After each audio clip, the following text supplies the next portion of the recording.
Hola, muy buenas. Bienvenidos ciudadanos de Soledad, el Caribe y Colombia entera. Mi nombre es Marta Molina y en el día de hoy vamos a estar haciendo un análisis corto de un caso en particular que para esta oportunidad decidí elegir al municipio en el cual me encuentro viviendo, que es Soledad Atlántico, para realizar a través de tomar una problemática específica de este municipio, un análisis a través de nuestras teorías de las ideas políticas que hemos visto a lo largo de la historia y del desarrollo de este curso. Es importante mencionar que Soledad es un municipio que ha sido enmarcado a lo largo de su historia por una corrupción sistémica.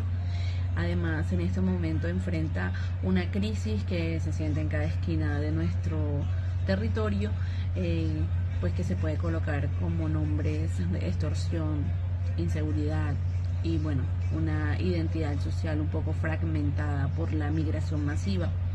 Es importante comprender que Soledad ha sido epicentro de una gran acogida de personas que han migrado tanto del exterior del país como del interior del país por productos, por desplazamiento o problemas pues internacionales. Nuestro problema en cuanto al municipio no es solo de gestión, esto es una crisis de diseño político. Y bueno, la pregunta a responder es cómo llegaron estas dinámicas, o sea, cómo llegamos a este punto en el que estas dinámicas se volvieron tan profundas en nuestro municipio, en nuestra territorialidad y cómo las corregimos. Y hoy pretendemos darle una corta respuesta, pero que nos va a dar unas luces en el camino frente a lo que está ocurriendo en el territorio y la forma en la que se podría corregir.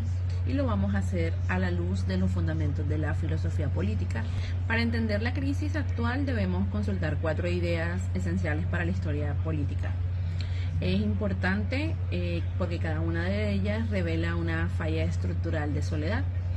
La primera es la perversión del gobierno, la segunda, la ruptura del contrato social, la tercera, la raíz económica del crimen organizado o del crimen en general, y el fracaso del reconocimiento social. A lo largo de esta presentación vamos a estar apoyándonos en 4 autores significativos de cada una de estas épocas y vamos a conocerlos. Para iniciar vamos a hacerlo en la antigua Grecia y por obvias razones lo haremos con la época clásica. Para esta etapa vamos a tomar como nuestro pensador principal a Aristóteles y nos basaremos en su libro La Política. Aristóteles definió la política como la actividad suprema para alcanzar la eudaimonia. ¿Pero qué era la eudaimonia? Se puede definir de manera simple como el vivir bien.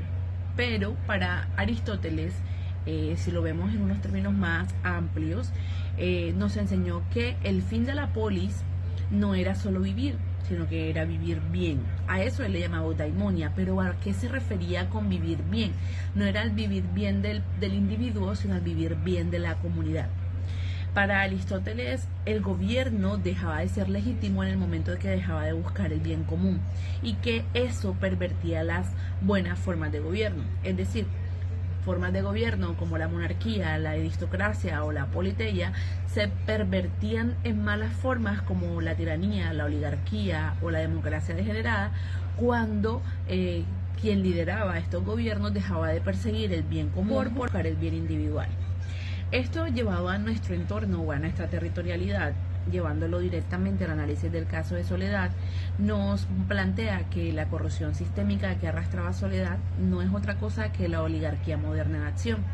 El poder no se ejerce para el servicio público, sino para el enriquecimiento personal o el enriquecimiento de unos pocos clanes.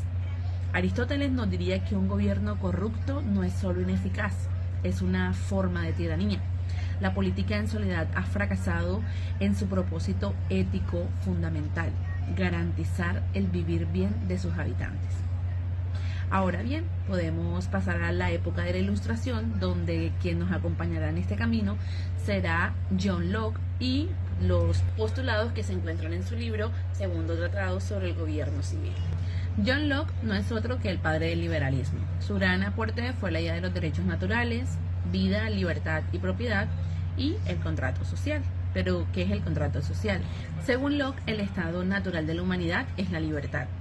La gente forma un contrato social para salir de la incertidumbre de ese estado. Cedemos una mínima porción de nuestra libertad al gobierno únicamente para que éste proteja nuestros derechos naturales, la vida, la libertad y fundamentalmente la propiedad.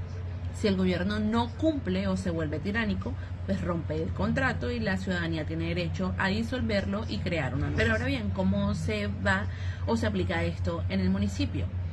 Pues la inseguridad crónica y la extorsión son la prueba de que el contrato social está roto. Locke nos enseña que el Estado de Derecho se basa en el monopolio legítimo de la fuerza. Cuando los ciudadanos deben pagar a criminales para poder sentirse seguros o para asegurar que a su propiedad no les suceda nada, significa que el Estado ha abdicado o ha fallado en su función primigenia. La corrupción lleva al colapso del Estado, sobre todo al Estado de Derecho, y como lo señala Boas, la libertad solo existe bajo un imperio de la ley que la proteja. Y eso es lo que Soledad ha perdido. No existe libertad porque no hay seguridad.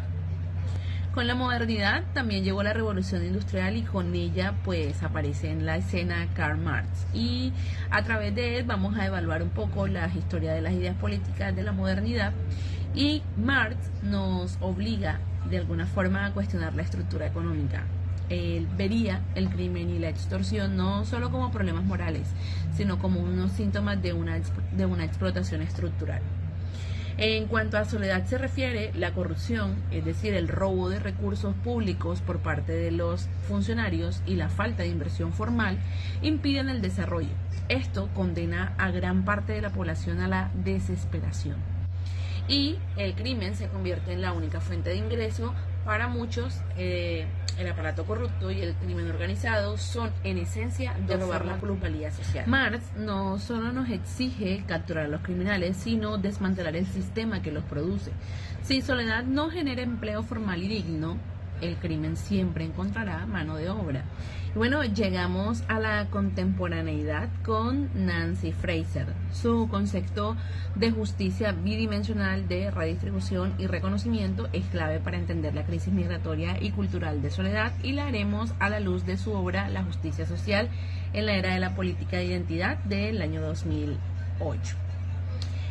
La ciudad de Soledad se enfrenta a una gran población migrante, producto pues de desplazamientos tanto internos como internacionales. Esto lleva a que la población migrante sufra dos grandes problemáticas: la mala distribución al competir por empleos y vivienda que son escasos dentro del municipio, y un falso reconocimiento al ser estereotipados o culpados por la inseguridad. Fraser en su obra nos advierte que esta crisis no se resuelve solo con ayudas económicas, sino con la paridad de participación. Ahora bien, tanto el soledeño de origen como el nuevo habitante deben ser interlocutores válidos.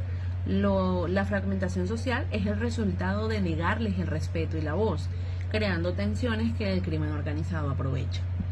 Ahora bien, es importante manifestar que las ideas políticas no son reliquias, son herramientas. Soledad puede sanar si aplicamos sus lecciones. Primero, recuperar la ética de Aristóteles contra la corrupción.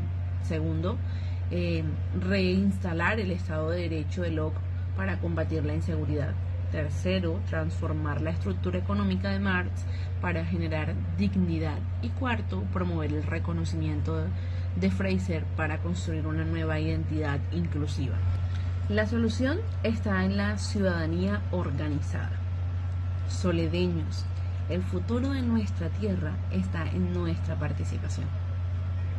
Muchas gracias por estar aquí.